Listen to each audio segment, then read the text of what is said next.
So today I'm going to talk about setting up in the bench press and an effective way to set up for a self-hand out, especially in times like this in quarantine where we're self-isolating and you need to hand yourself out on the bench press. So when setting up for the self-hand out, I'm going to get as high as I can on my traps to put me in more of a decline position.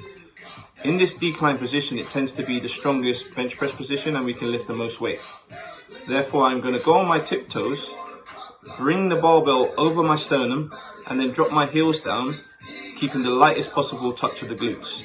This will mean that the bridge or the arch is as high as possible. From there, I should be able to maintain a good shoulder position, so scapula, without winging out and also transferring the weight onto the front delt. This is also a safe way to bench press for a minimal amount of injury.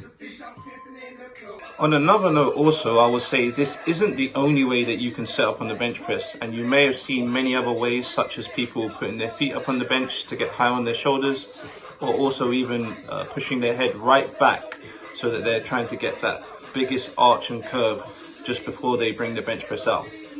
Now the difference would be is by yourself, you need to make sure that your shoulder is in that safe locked back and down position rather than being rounded forward and winged out.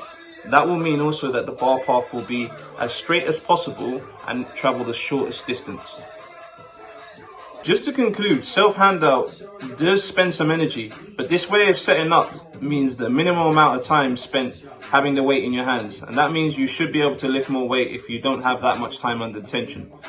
So give this method a try and let us know what you think.